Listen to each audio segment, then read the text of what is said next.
नमस्कार। आजाद सिपाही के विशेष में आपका स्वागत है। मैं हूं राकेश सैनी। उत्तर प्रदेश का चुनाव हारने के बाद भी ऐसा नहीं लगता है कि समाजवादी पार्टी के रवैये में कोई बदलाव आया है। पार्टी अध्यक्ष अखिलेश यादव ने गोरखनाथ मंदिर के बाहर हमला करने के आरोपी आतंकी मुर्तजा अहमद अब्बासी को लेकर जो स्टैंड लिया है, उससे साफ हो गया है कि सपा की आतंक परस्त नीतियां आज भी बदस्तूर जारी हैं। एक तरफ सारे प्रमाण और तमाम जांच के नतीजों से साबित हो रहा है कि मुर्तजा आतंकी नेटवर्क का महत्वपूर्ण हिस्सा है और उसका कनेक्शन आईएसआईएस जैसे खतरनाक आतंकी संगठन से है, तो दूसरी तरफ अखिलेश यादव उसे मनोरोगी बता रहे हैं और उसी एंगल से जांच की वकालत कर रहे हैं। एक राजनीतिक दल के रूप में समाजवादी पार्टी का आतंकी समर्थक चेहरा कोई नया नहीं है, लेकिन इससे भारत को कितना नुकसान पहुंच रहा है, इसका अंदाजा शायद अखिलेश यादव को भी नहीं है। ऐसा वो महज वोट बैंक के कारण कर रहे हैं। शायद अखिलेश को ये अंदाजा भी नहीं है कि यूपी के हाल में संपन्न विधानसभा चुनाव में उनके रास्ते का सबसे बड़ा रोड़ा उनका आतंकियों, गैंगस्टरों के प्रति नरम स्टैंड रहा। इसलिए अब उन्हें अपनी नीतियों और अपने रवैये पर दोबारा विचार करना चाहिए, ताकि उनकी पार्टी चुनावी राजनीति में सशक्त विकल्प बनकर उभर सके। अखिलेश को यह भी समझना होगा कि आक्रामक राजनीति के इस दौर में यदि वो पुरानी लीग पर चलते रहेंगे तो इसका कोई लाभ उन्हें नहीं मिलने वाला। गोरखनाथ मंदिर के बाहर हमला करने के आरोपी आतंकी मुर्तजा अहमद अब्बासी को लेकर अखिलेश यादव ने अपना असली चेहरा एक बार फिर दिखा दिया है। उन्होंने मुर्तजा को मनोरोगी बताते हुए गोरखनाथ मंदिर पर हमला मामले की जांच मानवीय एंगल से करने की मांग की है। अपने इस स्टैंड के कारण अखिलेश यादव न केवल बहुसंख्यकों बल्कि प्रगतिशील अल्पसंख्यकों के भी निशाने पर आ गए हैं। अखिलेश यादव का यह स्टैंड सियासी रूप से उनके लिए नुकसानदेह तो साबित होगा ही, आतंक के खिलाफ भारत के संघर्ष को भी कमजोर करेगा। देश के सबसे बड़े राज्य की प्रमुख राजनीतिक पार्टी के अध्यक्ष का ये स्टैंड देश की एकता और अखंडता के लिए कितना नुकसानदेह होगा, इसका आभास शायद अखिलेश को भी नहीं है। ये पहली बार नहीं है कि अखिलेश यादव अपनी आतंक परस्ती नीतियों के कारण निशाने पर हैं। साल 2012 में अखिलेश सरकार ने लखनऊ, फैजाबाद और वाराणसी में सीरियल बम धमाकों के आरोपियों को रिहा करने के लिए अदालत में सभी केस वापस लेने के लिए याचिका डाली थी। आरोपी रिहा तो नहीं हुए, उल्टे सरकार को इलाहाबाद हाई कोर्ट ने जमकर फटकार लगाई थी।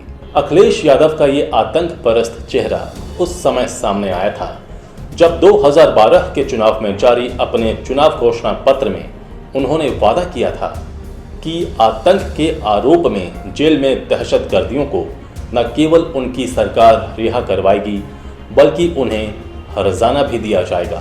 इतना ही नहीं, उन्हें आतंकवादी के रूप में प्लांट करने वाले दोषी अधिकारियों को दंड भी दिया जाएगा। इसलिए मुख्यमंत्री बनने के 7 महीने के भीतर ही उन्होंने अपने वादे को पूरा करने के लिए अपनी सरकार की तरफ से याचिका दायर भी करवाई। लेकिन इलाहाबाद हाई कोर्ट ने 23 नवंबर 2012 को याचिका खारिज करते हुए कहा था, कौन तय करेगा कि कौन आतंकवादी है कौन नहीं? मामला अदालत में तय होगा। सरकार कैसे तय कर सकती है कि आतंकवादी कौन है? इतना ही नहीं, जस्टिस आर.के. अग्रवाल और जस्टिस आर.एस.आर. मौर्य की खंडपीठ ने टिप्पणी की थी कि क्या सरकार आरोपी व्यक्तियों के खिलाफ मामले वापस लेने के लिए कदम उठाकर आतंकवाद को बढ़ावा दे रही है? आज आप मामले वापस ले रहे हैं, कल आप उन्हें पद्म भूषण से सम्मानित करेंगे। यहाँ ये बताना ज़रूरी नहीं है कि आगे जाकर इन सबको अदालत ने कड़ी सज़ा सुनाई थी। इनमें से किसी को भी आरोप मुक्त नहीं किया गया, सभी के आरोप साबित हुए। समाजवादी पार्टी ने अखिलेश यादव के बयान का समर्थन किया है। पार्टी का कहना है कि सपा प्रमुख केवल मानवीय एंगल से पूरे प्रकरण को देखने की बात कर रहे हैं। आरोपी के पिता ने कहा है कि वो मनोरोगी है, तो इस एंगल को खंगालने में क्या दिक्कत है? अखिलेश का ये स्टैंड कितना खोखला और सियासी रंग लिए हुए है, ये समझने के लिए कुछ पहले चलते हैं। 2 साल पहले 21 दिसंबर को खबर आई कि अयोध्या में राम मंदिर बनाने के लिए 2 ट्रक भरकर पत्थर पहुंचे हैं। राम जन्मभूमि न्यास प्रमुख महंत नृत्य गोपाल दास ने कहा कि मोदी सरकार से उन्हें सिग्नल मिला है कि अब मंदिर बनेगा। ये तब की बात है जब मामले की सुनवाई सुप्रीम कोर्ट में चल रही थी। उस समय मुलायम और अखिलेश सहित अन्य नेताओं से उम्मीद की गई थी कि वे भाजपा विहिप के खिलाफ गरजेंगे, शिलाओं को उतरने से रोकने पर कार्रवाई होगी, स्थानीय प्रशासन कोई कार्रवाई करेगा, लेकिन ऐसा कुछ नहीं हुआ। इस एक घटना ने सपा और इसके नेताओं के असली चेहरे को उजागर कर दिया।